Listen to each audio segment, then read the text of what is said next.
And welcome back to Visceral Reactions, your regular stop for irregular amounts of horror. I'm Matthew Jimenez. I'm Quinton Williams. And today we have a lot going on. We do. Sorry. So today's episode, we're going to be talking about the 2012 Canadian body horror film, American Mary. Yes. Which is funny that it's I know. American Mary. No. Which I didn't think of until now. Directed by the twins. Yes. We get a lot of siblings, especially nowadays. But now we have the twins, Jen and Sylvia Soska, starring Catherine Isabel. And wasn't until after finishing watching the movie that I realized where I recognized her from, and it's that she's Mason Verger's sister in Hannibal. She's Margot. Oh. Yeah. Oh. Right? Right. Okay. Yeah. Because I only recognized her from Freddy vs. Jason. That's hilarious. But yes, he is. Yeah. Sarah walked in while I was watching it, and she was like, "Oh, that's Ginger from Ginger Snaps." And I was like, "Oh my God, you're right." So, you know, she has one of those faces where you're like, "I know that you were in this." Her character in American Mary and Hannibal are very similar. Yeah, very similar. Yeah. That not necessarily conniving, but just like you can see the gears moving, Yes. and you're not sure what she's up to. Yeah. So I love Hannibal. How did I not? Yeah. Christ. I expected that to be like the first thing. You were like, "Hey, that's I'm Margot." the Freddy vs. Jason film. Yeah, that's hilarious. It's been so long since I've seen that. It's fun. Yeah. But American Mary, really quick plot synopsis, is not just the typical revenge, like female revenge narrative. Right. It takes that and then it like blows it up, because this is one of the few examples of a revenge movie that's actually directed by women. Yep. And written. Yeah. The Soska Twins wrote it as well. Yep. This is actually their debut. Yep. Dedicated appropriately to Eli Roth. Yep. Which the movie absolutely makes sense as a post-hostile, post-hostile work. And Mary Mason is a medical student who's extremely gifted. Yes. And extremely broke. Yeah. And extremely in debt. Yes. As all medical students are. And she is also, like many other medical students, very much harassed by her professor, Dr. Grant, who is Dr. Alan Grant. Not Sam Neill. Yeah. A different one. Yeah. Much more of an asshole. Yes. Yeah. And this doctor happens to see Mary talking to someone else and like receiving a gift. Right. And she starts coming in. We're going to get into all this, but she starts, dressing better because she has money. Because she's been doing mob fixes. Yeah. And not like blam blam, more like she's fixing the wounds. mobs. Yeah. So.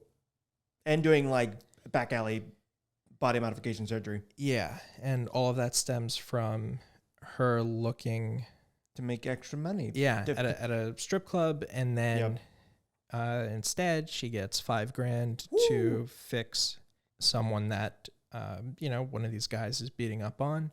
And that turns into her being referred to other people. And she gets into the body modification world. And unbeknownst to her professors, to this professor in particular, Dr. Grant, he thinks that she has gone into prostitution. Yes. And so him and one of the other doctors invite her to this very weird party, sex party. Yes. And Dr. Grant rapes her. And when she realizes what happened, she stops going to school. Yep. Because why would you want to take a class with, your assaulter, your abuser, your rapist? Yeah. And she decides to take matters into her own hands and gets her, I don't even want to, this is like, I think the main thing that that I'd be interested to talk about is the line between revenge and justice. Right. And a lot of stuff happens, a lot of modification happens. Yep. And the end result is Mary being killed and killing the husband of a client who got body modification. Yeah. Didn't like it and just went ape shit. Yeah. And so Mary's dead at the end. So that is the nuts and bolts of it. Yes. But what's really going on, I guess the three main things, and these all tie in together, of when are justice and revenge undistinguishable from one another? When does the demands of a capitalist society remove any sort of like ethics or morality from a situation? Right. And looking at how both of these apply to then how women are treated by men in positions of power. That's what I want to talk about the most. So all of that ties in together.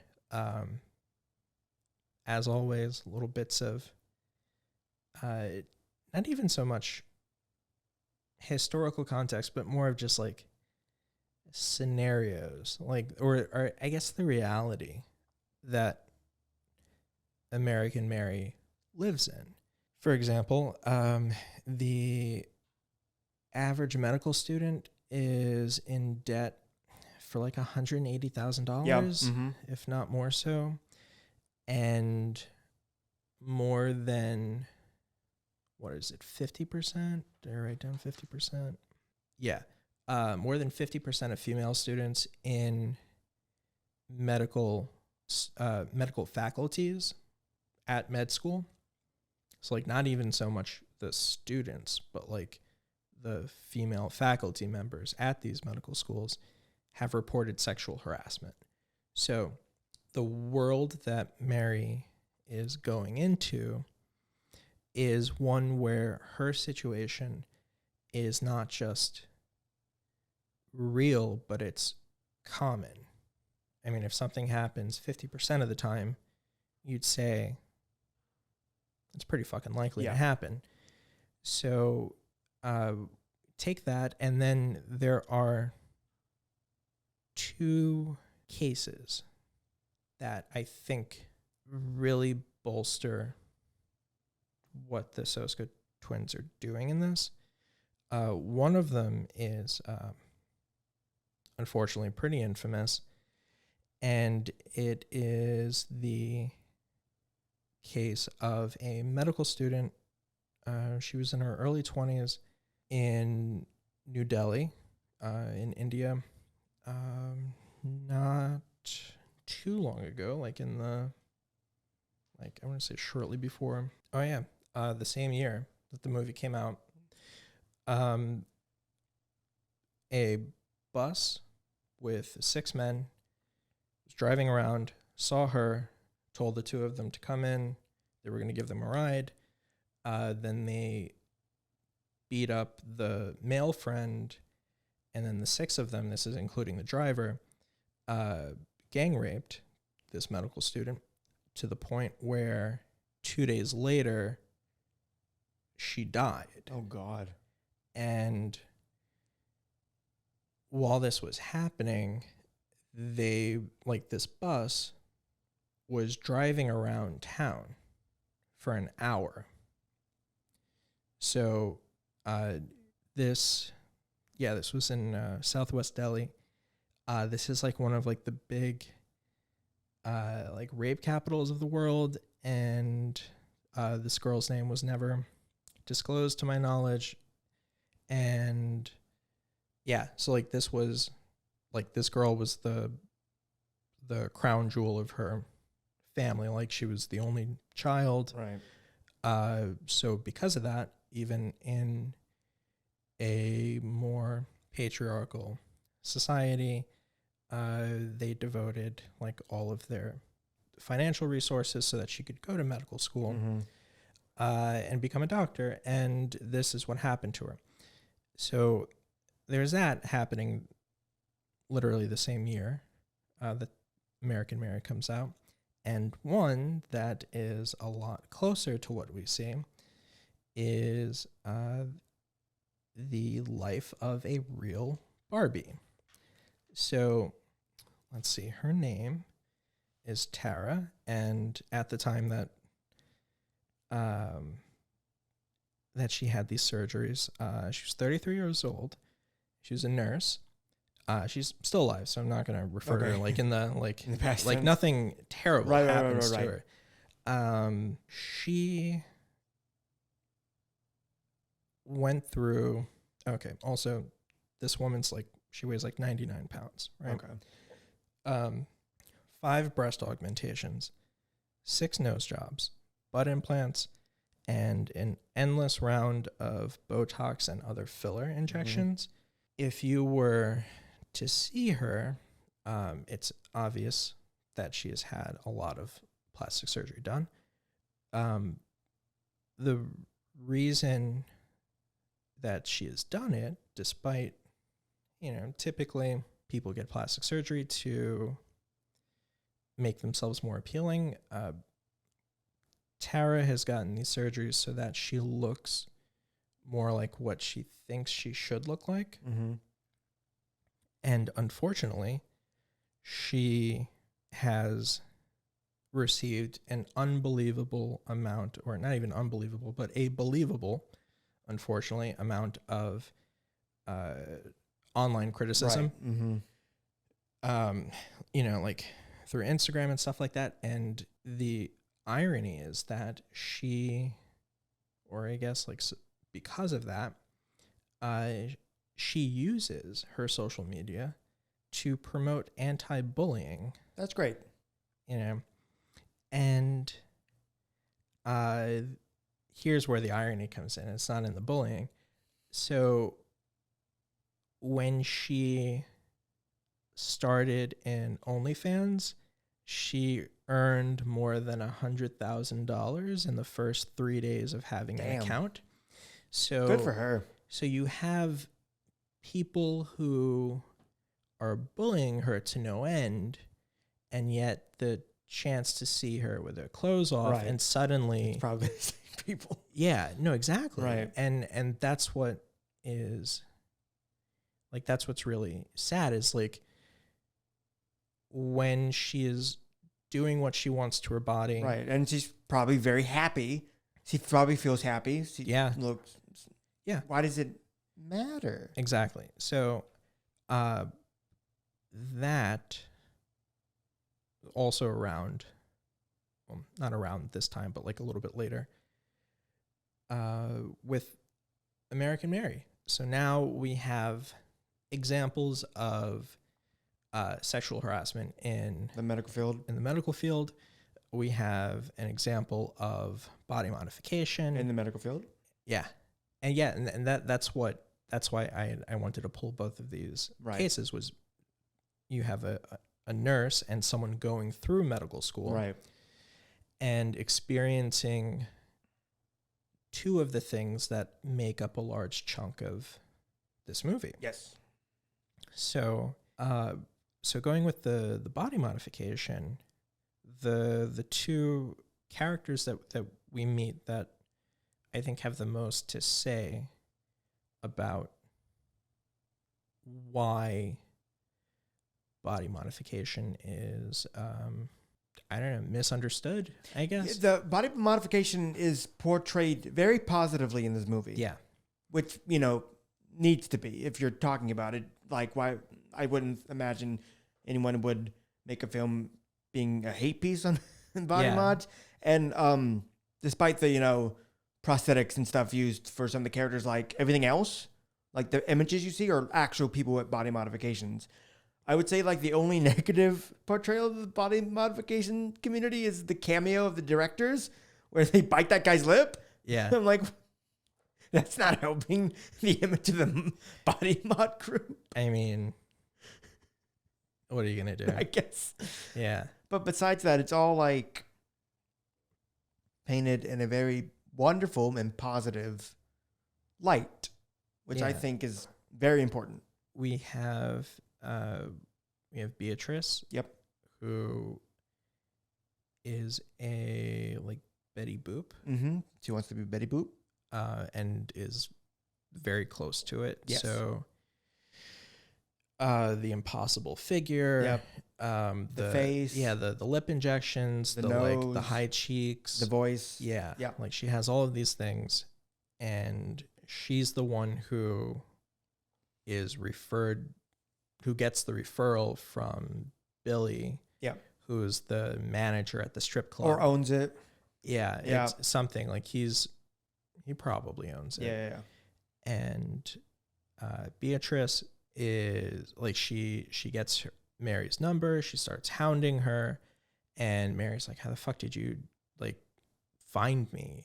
And like she pesters her, and we find out it's not because Beatrice doesn't want anything done. Like she is already she's got everything finished. It's her friend Ruby. Yeah. Who is missing. Like she's like one step away from being who she wants to be, which is a living doll. Yeah. Yeah. And the last thing that she needs is to be entirely sexless. Yeah. Nipples removed and vagina sewn up just enough where nothing can happen. Right. And where she can still probably like use the bathroom and everything like that. Well, that doesn't interfere with the... Oh, doesn't it not? No. Wow. So is how I know nothing about the human anatomy. It's okay. I feel like a dumbass. No, it's okay. No, I mean, it like... Christ. Yeah, like she's sewn up, but it's not like... What the fuck's wrong with me? It's okay. Yeah. I felt like I felt flinch. Like, Jesus. Oh, God. I'm going to have to recover from that one for a while. Yeah. And unfortunately, and like any great tragedy, we are not necessarily aware of the thing that is going to cause the protagonist's downfall. Yes. And anti-hero? Yeah. Yeah. Yeah. And so for Mary's not like the best person. No, that leads into the morality thing. Okay. We'll get to that. So, yeah. So performing the surgery on Ruby is the thing that ends up killing her. Yes, because Ruby's husband finds out, and he's like, because he came back from a trip, they were fooling around. He had no idea. He's always like, what the fuck is this? And he goes on like a... And he kills her. Yeah, kills her, tortures Beatrice. Yeah. So he calls her while she's spurting up blood, and he finds himself in Mary's swanky studio apartment, attacks her. And then they gut each other, essentially. Yeah. So that's and like in between surgery on Ruby and her getting killed is this very lucrative venture into body modification where she has, I mean, it's like any, like tattoo or piercing shop, like that she's just running out of her. Yeah. Out of her. She's got like a catalog. There's a guy who comes in wanting like piercings and tattoos. He's like, yeah, like normal shit. Get the fuck out of here. Yeah. The bodyguard, Lance's name, something like that. Yeah. Just bags the guy. That bodyguard's like a real true friend. Yeah. Yeah, no, he was great. He like gives her food and stuff. Yeah, they just, like connect. Looks over. Yeah. He's great. And all of the people who we see, all their modifications are real. Like, even the twins? No. That was the only. I'm not like I'm talking about like the particular types, not like what we see. What we see, yes, they're all real. Oh, but yeah. like the procedure, I don't know if that's ever happened. I'm sure. Maybe. I'm sure. I mean, amputation is. Yeah, it is. But like they didn't amputate. They switched arms. Yeah. So I mean, they still have to amputate it. Yeah. And like they give her like that drawing of what they want, and she gives it like what's his name, the owner, Billy. He's like, oh god, it's like they're just switching the arms and like getting horns. It's like not the worst thing in the world. Calm down. So we have that, and again, as a medical student, she is not licensed. No, to do any she of this. Does a damn good job after not like 100% completing her practice. Yeah. Which just goes to show how good of a student she is. And that skill of hers also makes her stand out in class, and particularly in Dr. Grant's class. And, you pair the high intellect and bright future of someone with a conventionally attractive person. Right.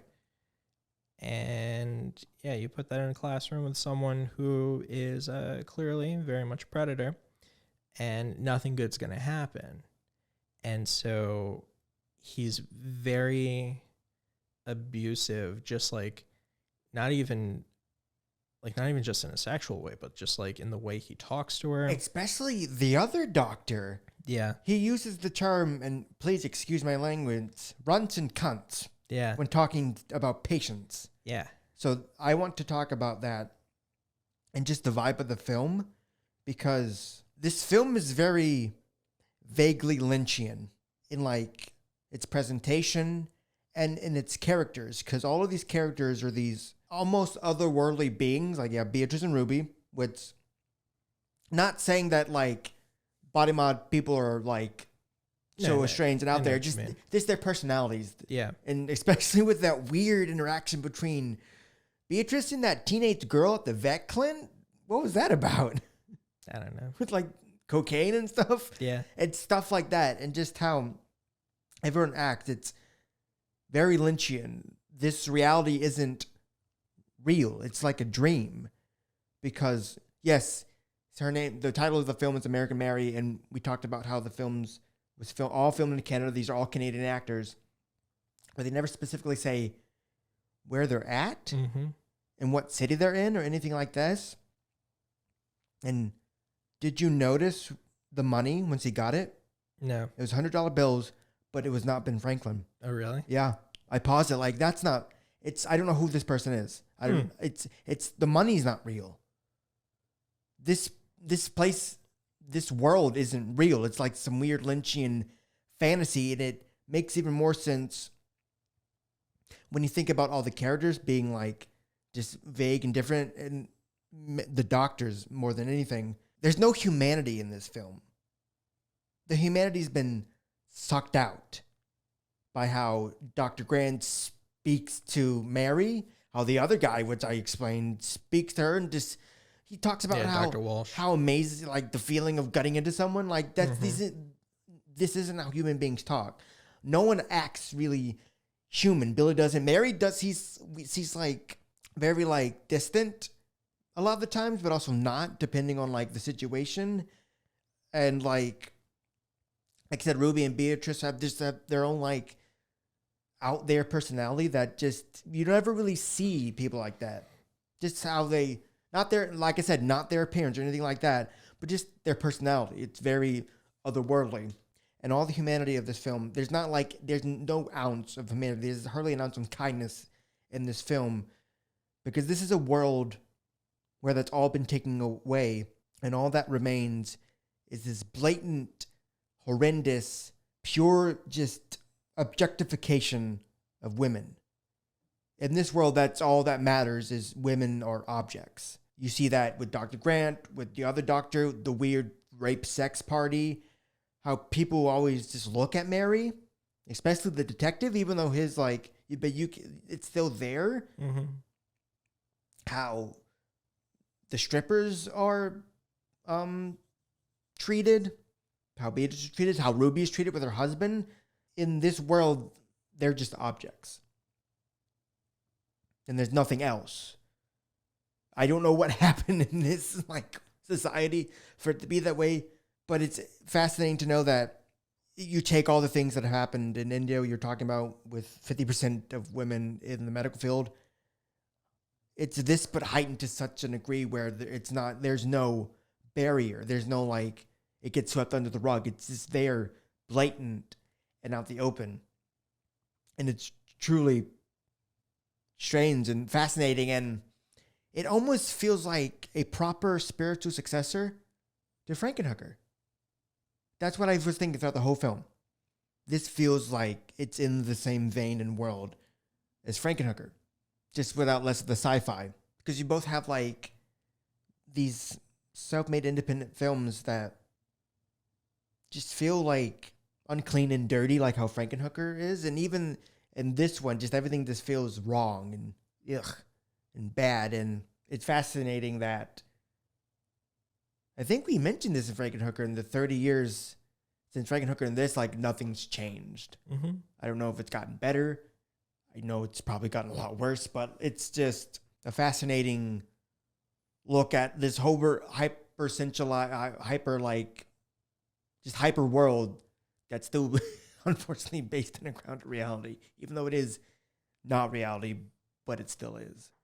I think the sad part is that it very much is reality. I know. Like that's, like you mentioned the money completely and did not catch that. I guess 'cause for the most part it's like rolled up, but like I never like thought to. No, this is when like she gets to $5,000. Oh yeah, and she puts it on the table because I thought, I was curious to know if that was like there's the blood on it. Canadian money. Yeah. To like kind of set like firmly where this takes place. Yeah. Because it's a Canadian film. But I'm like, no, that looks like, because I looked up $100 Canadian bill. It more looks like a British pound, how it looks. Gotcha. It looked more like an American $100 bill, but it wasn't Ben Franklin. And I don't know what it was. I tried to look it up. So it was even fake money. Yeah. Yeah.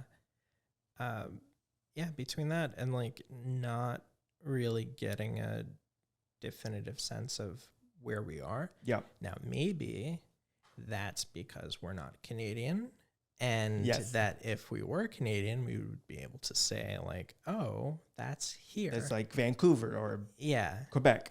Or, plenty of like tons of places. Montreal.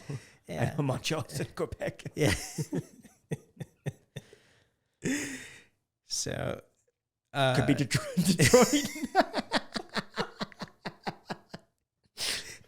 I mean, everything's Detroit. Oh God, that would explain why everything's just shit in this movie.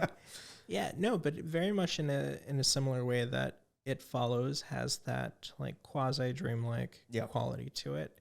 This is more nightmarish, but still, like the situations are borderline surreal. Yeah, the nightmare isn't a monster. The nightmare is the nightmare is monster, but the monster is men of authority and power. Yeah, exactly. After her assault and she goes through this like, man, that scene's like the only scene I can ever think of where for like right once they got to the party, right through the end, I just had a grimace on my face, and no other scene in any other films ever just made me scowl. Was like almost thinking about like fast forwarding it. I didn't fast forward the kangaroo massacre. Awakened Fright. Yeah. But like just there's this like, this isn't fun. Yeah. We're not having fun anymore. Yeah, after that happens, it's really a matter of Mary kind of like reconstituting herself and at the beginning of Mary kind of losing her sanity bit by bit. And this is, I think, the the crux of the entire thing. Is like wherever someone stands on not even just this scenario in this movie, but like this scenario period. Because like we have this like trajectory of like female revenge narratives. Yes. Not all of them are rape revenge. Some of them are like, you know, woman scorned kind of. So we have like in the 70s, I Spit on Your Grave, which very much like this involves like a gang assault. And in the, let's see, I mean, you've got like Fatal Attraction. You've got... You have a list?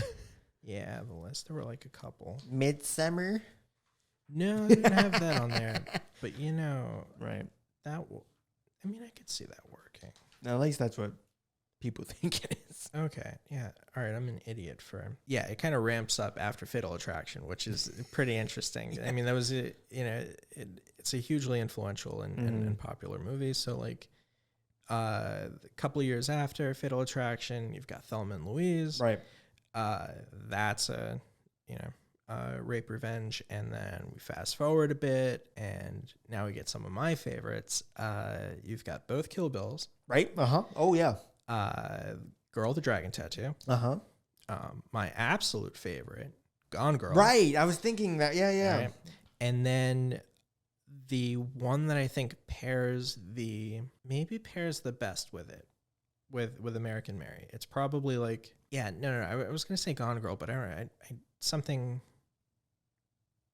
like kind of, but kind of not. The most recent example, and very much a firebrand type of movie, is Promising Young Woman, where Carey Mulligan's character is assaulted in medical school and takes it upon herself to not just look out for other women, but like she puts herself in scenarios where predatory men would try to do something, and then she turns it on them. Right. It spirals out of control, but like it's incredible. Like it's an incredible experience, and putting American Mary into this larger context, it's really interesting to see that this is one of the movies, maybe the only one, where I think you can make the argument that it's not a revenge film. Because revenge means that you are taking back more than what is owed or what is just. Right. So if you break into my house and steal my TV and I break your kneecaps, revenge. Is that, well, I guess it really, it all depends on how we monetize things. Or it like depends on really how Mary's feeling at the... Well, I just mean like in general, like to expand this to just a conversation about like what is it that constitutes revenge right. and what is justice. I mean, all right, so perfect example. All right, you've seen The Godfather, right? No, but continue. No? Yeah, it's fine. It's fine. Okay. No, I'm not making a big deal. It's just like it kind of throws off what I was going to say. Anyway, all right. So the very beginning of the film, right? This man, Bonacera, he's an undertaker. His daughter is raped. Okay. And she's beaten up. And she's put in the hospital. And he comes to Don Corleone, and he asks the Don to kill the two men who did it. And the Don tells him that what you're asking for is not justice. This is revenge. Because it's not an eye for an eye. Right. Now, and Corleone even says your daughter's still alive. Now, he's not invalidating what happened to her, Right. but he's saying if anything, he is speaking to the gravity of the situation, that, he's not just asking for the Don to, hospitalize these men. Right. Or to, I don't know, just like to punish them in some way. Like he's asking to kill them. When Buonasera leaves, he speaks to his men, and he says, that we're not savages. Like we're, despite what this Undertaker may think,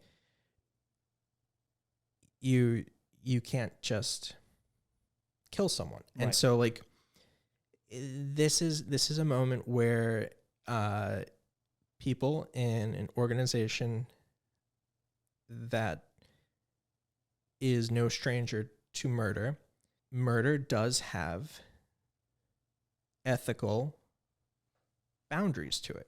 They'll murder, but there's rules to it. Exactly. Yeah. So like you can't, if you, all right, again, like, if someone's a made man, he has a certain status. If I'm not a made man, I can't just kill him, because if I kill him, then I'm going to get killed, and my family, right? My portion of my family have to accept it, because it's justice. It's not a revenge killing.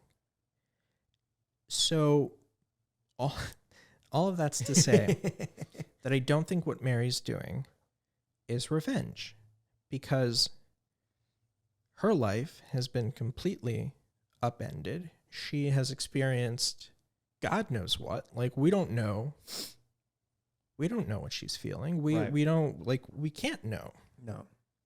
So for her to then take not just the punishment, not just the abuse of what she experienced during the assault, but then the emotional trauma that she will never be free of. Right.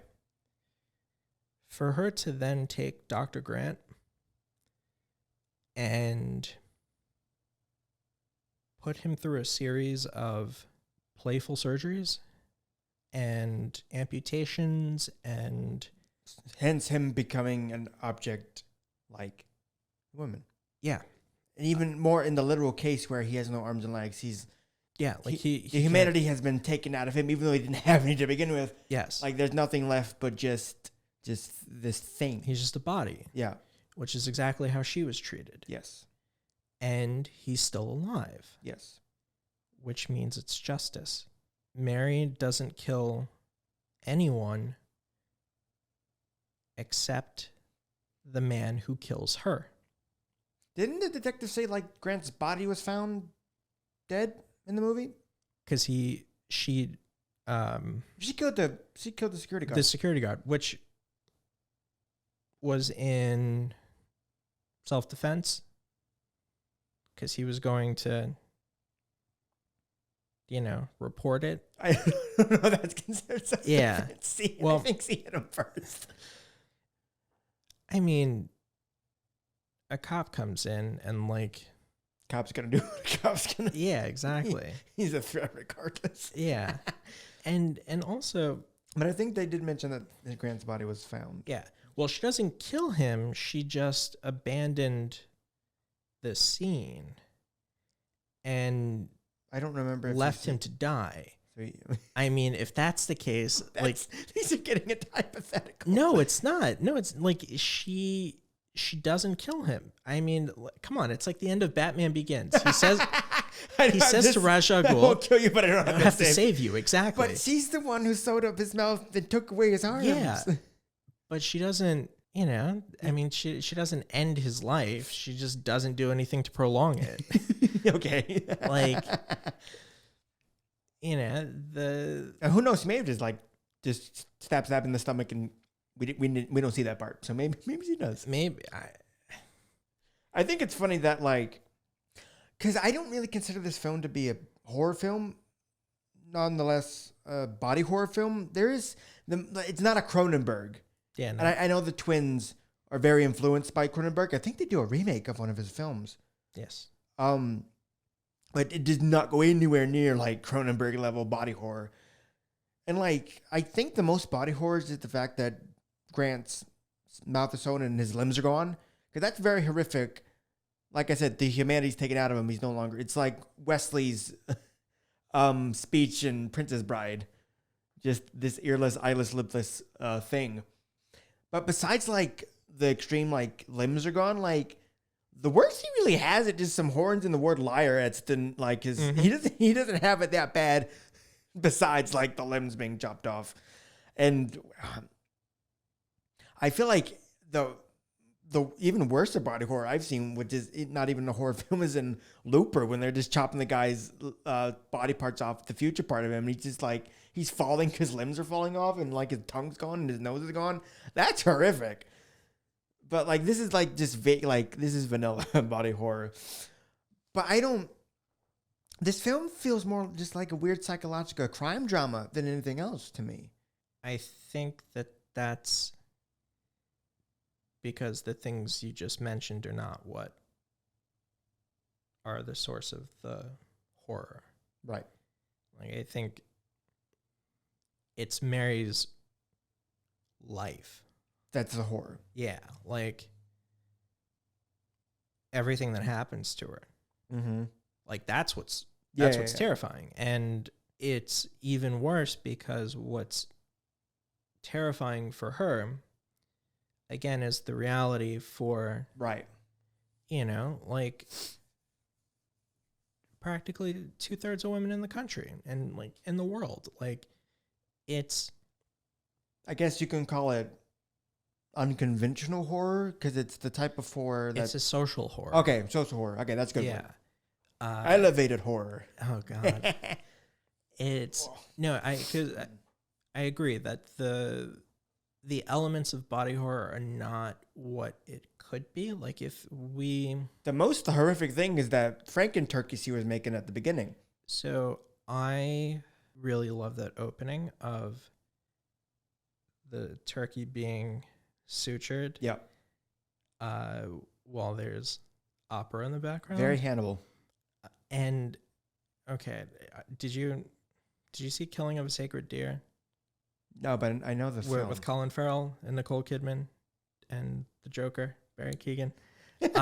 So Colin Farrell's a surgeon, and the film opens with a real open heart surgery. Oh wow!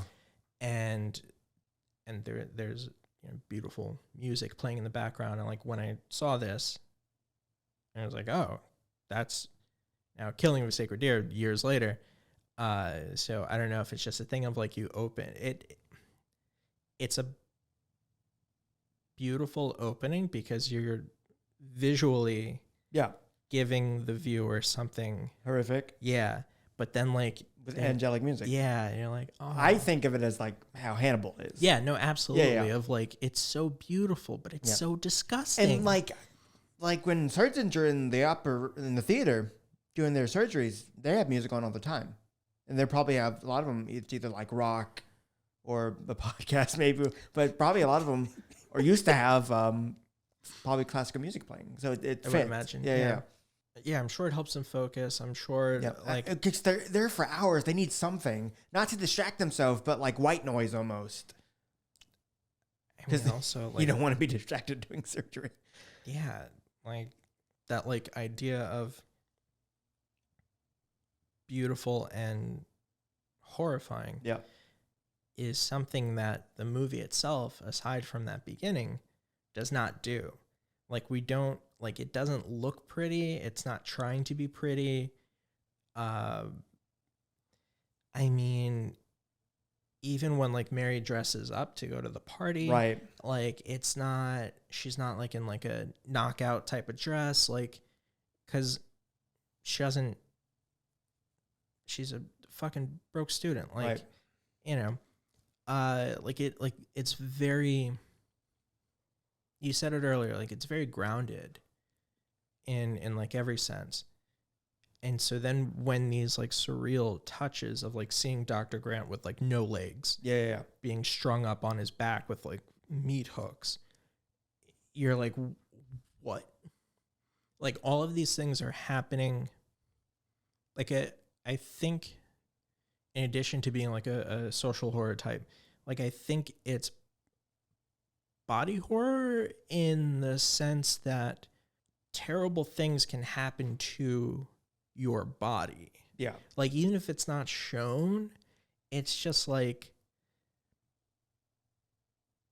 maybe it just doesn't have to, because I mean, I don't know, the idea of like if you and I were knocked out right now and someone cut off both of our left arms and swapped them, like that would be disorienting. Yeah. Because like, okay, you have a functioning limb, but it's not yours. It's a different look, a different size, everything. Yeah. And what's interesting is like a lot of people who get the amputation surgery as like part of modification is because they don't feel that the limb belongs to them. Which I can't imagine. I can't fathom what that must feel like, to think like, this isn't mine. Yeah, like my left leg doesn't need to be there. Yeah. Like it's not supposed to be there. And so I think even like not detracting from how positive and very understanding of the modification community, Mm-hmm. the film is, it can still approach the idea that regardless of whether you want what's happening to your body or not, you are still inflicting something upon it. Right. Like you are still, like even if it is to make yourself more complete or more beautiful, you're still having to. There's some like weird. There's still violence being done to it. Mutilation to it, even if it results in a positive outcome. Yeah. So like even though like Ruby has her breasts neutered, like we still see Mary cutting her nipples away. Yeah. Like it's still, you know, even though the outcome is positive, like still for us to watch it, it's like that's not natural. Yeah. I mean, just the thought of taking like a knife and cutting open a body is... Yeah, it's not natural. It's maddening. Yeah. But it's done all the time. Yeah. For like simple things. Millions of reasons. Yeah. And so that's the thing. And like it's not natural in the sense that like the body, like the brain will do anything it can to avoid being hurt, like to avoid feeling pain. So it's always, I don't know, it's always interesting to see like when that is desired, like when the pain is something that's good, but it is still leaving like a permanent mark like that, like where it is completely being altered. Right. And like, what do you, I don't know, I guess like, what do you do with that? Like, what do you, I don't know. I guess just like personally, like thinking of going against the natural instinct of avoiding pain, and then like doing something to like welcome it, I guess, is, I mean, that's, I could never get a piercing. Like that would, you know, I feel like it's no different from like having to do with like a surgery you have to get. Yeah. because there is a positive outcome of like, oh, the thing's fixed now. Yeah. Yeah. I mean, sir, at the end of the day, it's all kind of the same thing. Surgery is a surgery. There will always be a positive outcome. If maybe the more extreme is like a heart transplant, it saved your life, or like a more negative thing of like, we have to amputate your leg or you'll die, but you'll still be alive. And that, of course, there's so many like psychological like things about that, but you could argue that it becomes a net positive in the end. Like, surgery is there to help regardless. No, that's true. It's a good point. Even when it does result in a positive, like I guess like it's just like my squeamishness. Okay. I guess like, just uneasiness with like blood and everything relating to it. That honestly, like I'm really glad that the movie does not show as much as I thought it would. I looked at a couple of reviews. And I think it's really interesting that the reviewers for The Observer and is it the AV Club were men, hated it. Absolutely hated it. And I looked at like 2 other reviews that were done by women. Loved it. I like this film. I really do. I enjoy this film. Yeah, no, I think it's fantastic. I do too.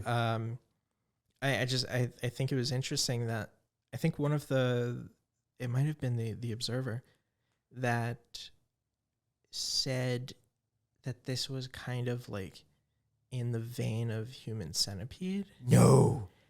And I just want to know. Not even in the same ballpark. No, not even in the same state of that ballpark. Like, I just can't imagine. Centipede's like cinema trash. This is like... I refuse to... Like, I have no desire to ever watch that. No. And I'm saying that, like, I've watched Cannibal Holocaust. Like, I've seen that. So, like, I've done one of the bad ones. Right. I don't need to do another. No. You don't need to subjugate yourself to that. So, like, I don't know. Nowhere near. Yeah, a Human Centipede, that's just not, that's a bad take. But yeah, no, I just thought it was interesting. Like, the first 4 reviews I looked up, it would have been 5, but the New York Times paywalled me. God damn it. Yeah. Even though it's I went to look it up again because it's the 1st of September, and they were still like, nope, you've run out of all your one article. I'm like, what the fuck? Like, I don't get my new 10 for the month. That's horror right there. And not being able to access the fucking news. Capitalism. And I think that this works on so many levels, on looking at how Mary is put in this position to feel like she has to do this. Right. Like, even before tearing up Dr. Grant, like, with the first with Ruby? Yeah. That, like, after, I mean, even the beginning, like, oh, right. Well, like, student loans. No, but that's what I'm saying, right. Is like that you do. It's terrible that she or that anyone would have to put themselves. I know that you have this college age girl who has to resort to, like, putting someone's eye back in. Is that what happened? I couldn't tell. His eye was hanging out. I never saw that. Whether she put it back in or, like, took it out, I don't know. But I don't want to think about the tendril. Yeah. No. Regardless, she had to operate on him. Right. And $5,000's $5,000. But yeah, no, like, she had to put herself in an unethical situation. Yeah. Because she doesn't have the license to do that. Like, she's not a doctor. No. But she has to. Right. Because it's $5,000. Right. And like, is it normal for med students to start paying off student loans when they're in med school? Now it's in Canada, so it might be. Maybe. Nah, maybe. It's in David Lynch's weird world. All right. So I don't know if medical school is different, but I do know for graduate school, if you had loans for undergrad, they are still deferred.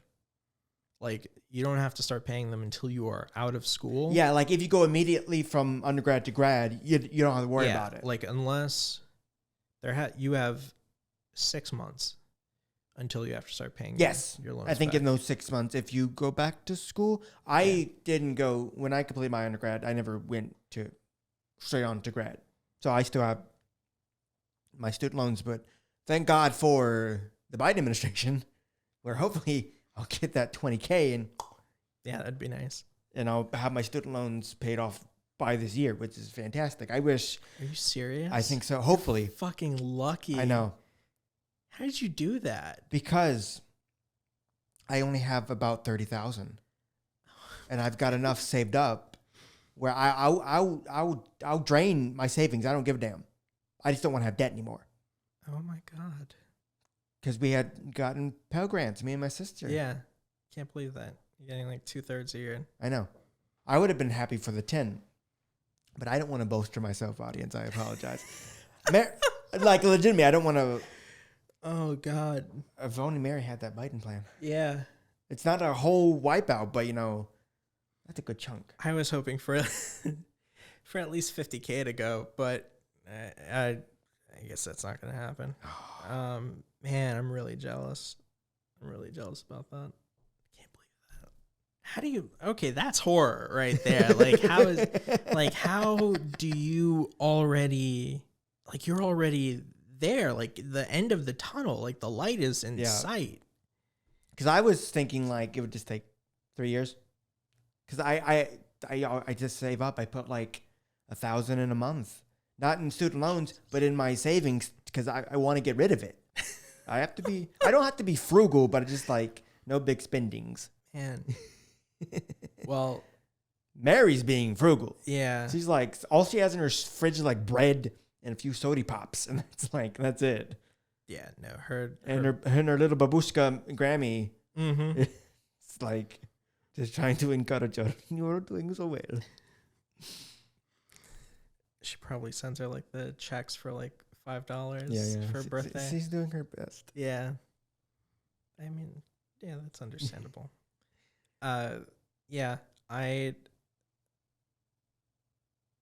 really, man, I'm just really mad about that. Like, so you're worried about the baseball distracting me, and now that's just got me. But I'll ring it back in. Is Mary a good person? Yes.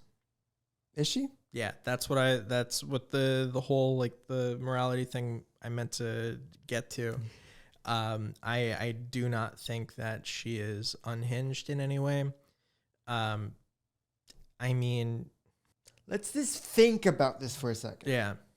Cause like this the grant stuff that's not important.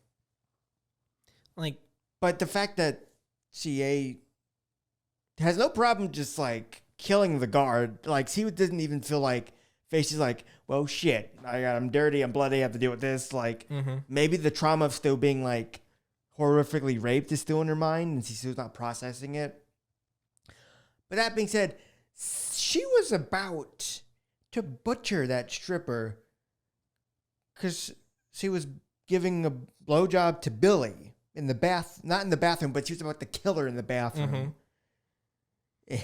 That's a good person wouldn't do that. But she didn't. She didn't. But she was so close. Yeah. That's why I say, like, I don't know. I feel like Mary's more of an anti-hero than a straight up protagonist. I mean, you could be both. You can.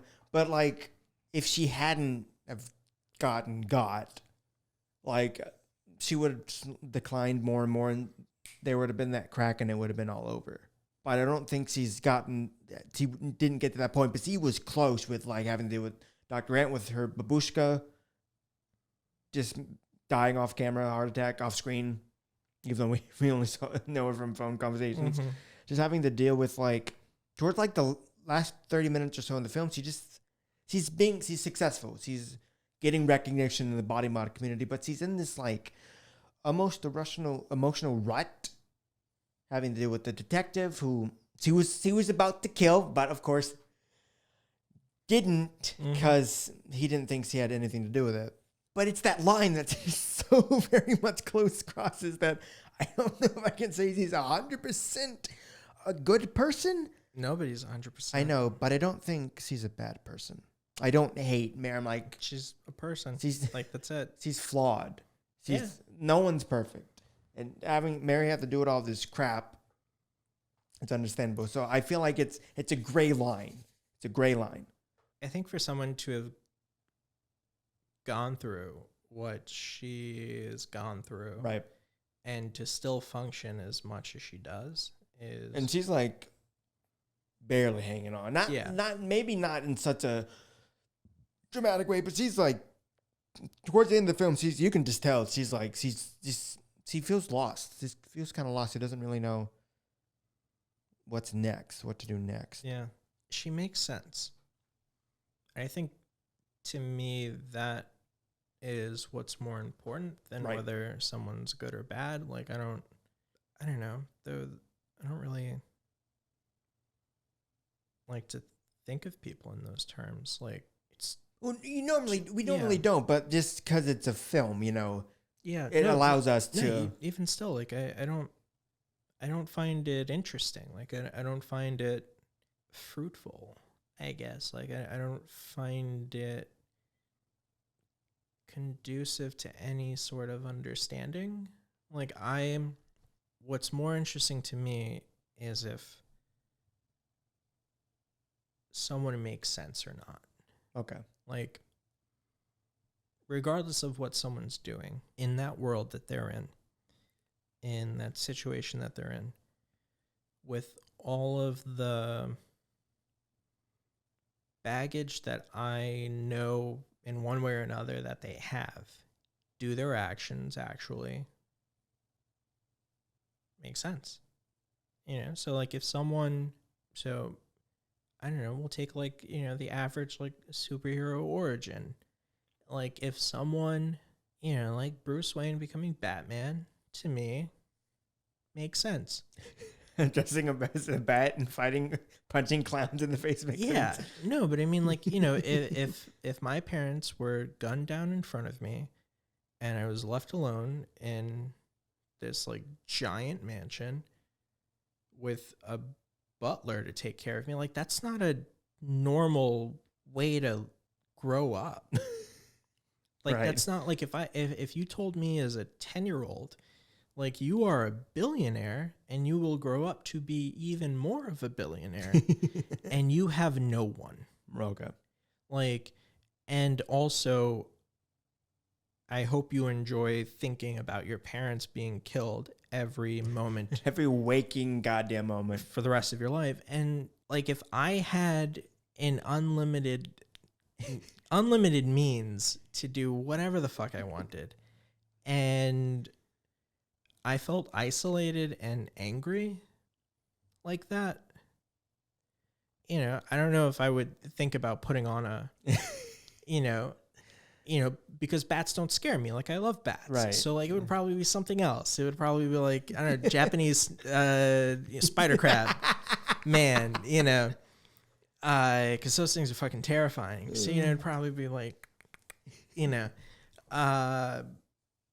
but like that makes sense to me. Like people who experience terrible things have their brain like completely altered, because like I mean that's what happens when like you like however old you are, like if you go through the like certain degrees of trauma, like your brain is like physiologically altered. Like you are not the same person anymore. Batman does good, but make no mistake, Batman is crazy. See, I don't think he's crazy. because crazy to me, like I don't in this context with Batman, like maybe Batman wasn't the best enough. No, but it means that he doesn't have any sense of what he's doing. Well, I always go by the definition of insanity of doing the same thing over and over again and expecting a different result. When Batman does the same thing over and over again, expecting a different result. I mean, but if the thing that you're expecting is... Maybe it's the context of fighting supervillain, them putting in Arkham, and then breaking out and just doing the same thing over and over again. Well, I'm sure if it were up to him, he wouldn't break out of Arkham. No, I think we're getting a bit... But we're losing it. Ring it back in. No, but the idea of if you've been put in, not even if you've been put in a situation to make it more proactive, if you are in a situation where you are struggling to think of what to do because everything around you is not good, right? Then the thing that you can think of to do, however morally dubious or like ethically unsound it is, if it's a thing that will help you move forward, because that's that's one of that. I mean, that is the problem of trauma, is that it keeps you stuck in that moment. Trying to find the right coping mechanism at that moment to just push yourself enough where you can maybe find slightly more like bettering and healthier one to just anything. Right. And I think that's what a person has to do, because even if you have experienced the same thing, or even if you have a similar like whatever, it doesn't matter. You can't ever fully know what it is that someone else is going through. Mm-hmm. Never. And so when someone who has been put through a hellish situation and reacts a certain way, I'm not talking about like someone just going out and like, pulling a Manson family kind of thing, right. But like someone, like Mary, like who's experienced what she has, and with the knowledge that she has and the means that she has, whether someone were to think it right or wrong, like it's what she does. Right. Because in that position in the bathroom, she knows she's in a place where she's gotten away with this before, and she can't, in this like place in particular at the club, she can get away with it with no consequences because she's become like this integral part of the club in a weird way. It's this weird, like, it's interconnected because she probably still does like work and fixing people there, and like it's almost become a symbiotic relationship. That's what I find really fascinating, and that's what I wish they it being a 90-minute film would explore more of that relationship between her and Billy in this club, because that was like what really drew me in.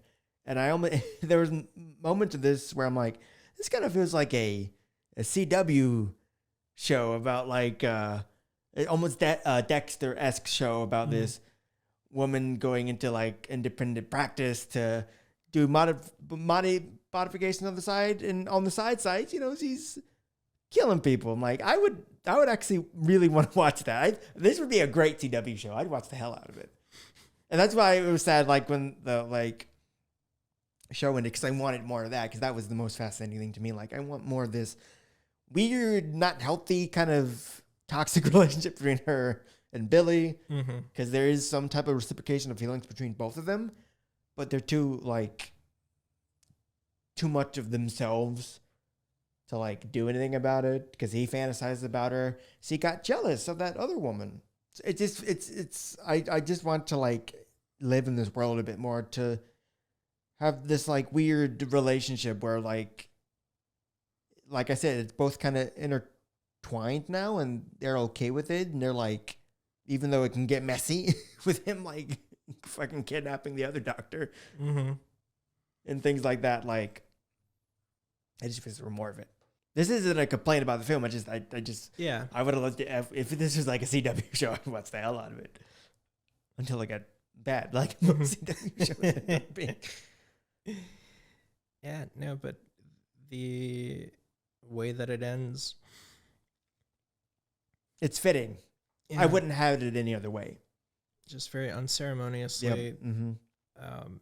Like she gets one last kill in. Yeah. Like she defends herself, but like she pays the price for it. I'd say it's like a vague, you reap what you sow, but see, the context doesn't apply to this film because of what Mary's been through. It's more like the consequences of just a god-awful, terrible education system. It's led to a murder. Yeah. God. Yeah, no, it's really it packs a lot. Yeah. Into very short run time, and just I don't know, just deserves to be seen more. Yeah.